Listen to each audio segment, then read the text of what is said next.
Hello, I welcome you all in this video lecture. I am going to discuss about the new problem of strength of material. So basically इस problem में दिया गया है कि there is a shaft subjected to the concentrated force as shown in the figure below. The journal bearing A and B only support vertical forces. The allowable bending stress sigma allow is equal to 115 megapascal. So determine the smallest allowable diameter of the shaft. इसमें हमें shaft का diameter find करना है जब sigma allow की value 115 megapascal दिया गया हो। तो इसे हमें सॉल्व करने के लिए, हमें डायमीटर को फाइंड करने के लिए हमें फर्स्ट ऑफ ऑल इसका फ्री बॉडी डायग्राम फाइंड करना होगा। फ्री बॉडी डायग्राम से हम रिएक्शंस फाइंड करेंगे सपोर्ट ए एंड बी पर। रिएक्शंस फाइंड करने के बाद मोमेंट एंड मोमेंट के बाद बेंडिंग स्ट्रेस इक्वेशंस का यूज करके हम डायमीटर को फाइंड कर सकते हैं। So before solving the problem first of all draw the free body diagram जैसा हमने बताया। इसके बाद हमने स्टैटिक इक्विलिब्रियम इक्वेशंस का यूज करेंगे। और यहाँ यह दिया गया है क्वेश्चन में कि जो बीयरिंग है ए एंड बी वो एक जर्नल बीयरिंग है और वो जर्नल बीयरिंग में सपोर्ट हमेशा वर्टिकली लगेगा। तो यहाँ आप देख सकते हैं कि पॉइंट ए पर आर ए, पॉइंट बी पर आर बी रिएक्शंस लग रहे हैं और load 12 kilo Newton and 20 kilo Newton का नीचे पॉइंट पी एंड क्यू पर जो पहले से ही लग रहा है और सभी डायमेंशंस इसमें दिखाया गया है। Find the reaction forces at the support by using the static equilibrium equations. तो बेसिकली स्टैटिक इक्विलिब्रियम होती क्या है? किसी प्लेन लोडिंग के लिए 3 स्टैटिक इक्विलिब्रियम होती है। अब यह प्लेन लोडिंग है, क्यों? क्योंकि सभी जो फोर्सेस हैं वो एक प्लेन में लग रहे हैं।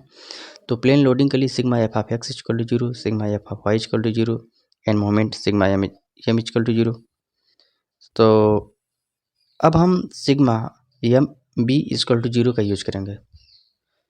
जब हम मोमेंट इस पॉइंट पर लेंगे तो 12 into 1.5 minus R A into 1 plus 20 into 0.6 equal to 0। So on solving R A equal to 30 kilo newton. So R A 30 kilo newton आए। इसी तरह से सिग्मा वाई का यूज करके हम फाइंड करेंगे आर बी की वैल्यू। तो आर बी की जो वैल्यू आई वो 2 kilo Newton I, 2 kilo Newton. Now the moment at different point of the shaft. हम मोमेंट क्यों फाइंड कर रहे हैं? हमारा ऑब्जेक्टिव क्या है? हमारा ऑब्जेक्टिव है कि डायमीटर को फाइंड करना। और डायमीटर को फाइंड कर हम कैसे कर सकते हैं? बेंडिंग स्ट्रेस इक्वेशन से। और बेंडिंग स्ट्रेस इक्वेशन में इस पॉइंट पर जो मैक्सिमम बेंडिंग मोमेंट लगेगा उसी हम बेंडिंग मोमेंट का यूज करेंगे। तो हमें 8 point point P A Q and B पर बेंडिंग मोमेंट फाइंड करना होगा।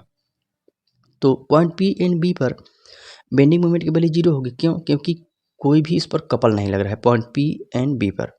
तो इस पर बेंडिंग मोमेंट तो 0 हो जाएगा। अब पॉइंट ए पर जो होगा बेंडिंग मोमेंट, पॉइंट ए के लेफ्ट साइड का टोटल मोमेंट, तो लेफ्ट साइड का total moment M A equal to 12 into 0.5। तो 12 into 0.5 equal to 6 kilo newton metre. या किलो न्यूटन मीटर को हम न्यूटन एम एम में कन्वर्ट कर रहे हैं, क्यों? क्योंकि हमें सभी यूनिट्स को एम एम में डील करना है। क्योंकि स्ट्रेस जो दिया है बेंडिंग स्ट्रेस वो मेगापास्कल में दिया है। Megapascal means 1 megapascal equal to 1 newton per M M square. तो जब सभी यूनिट्स एम एम में हैं तो हमें सबको एम एम में कन्वर्ट करना होगा।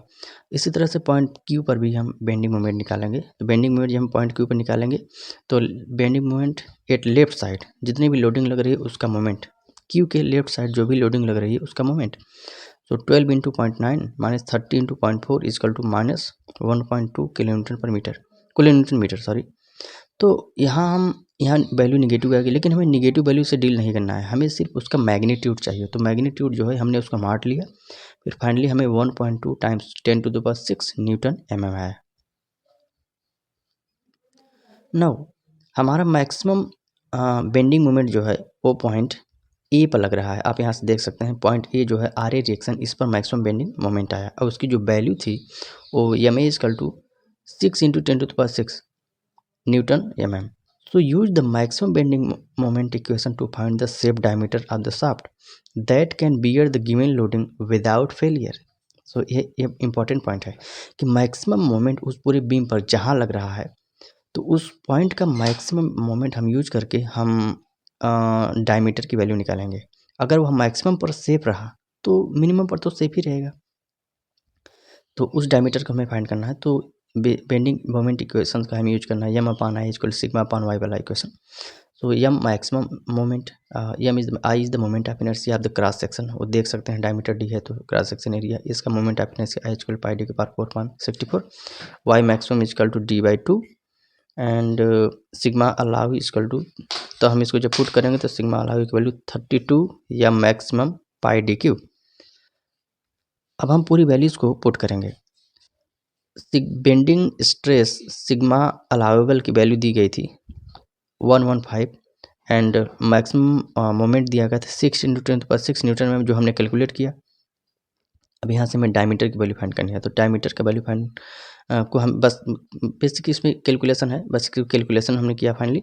तो डी की वैल्यू 80.9999 या 80.9999 को हम कन्वर्ट कर सकते हैं D equal to 81 mm। So finally हमारा जो डायमीटर आया वो आया 81 mm। So the smallest allowable diameter of the shaft is D equal to approx 81 mm। So this was all about this problem. So I hope आपको यह problem समझ में आया होगा। So at the end, thank you so much for watching this video. Please subscribe. You can share this video. Thank you so much.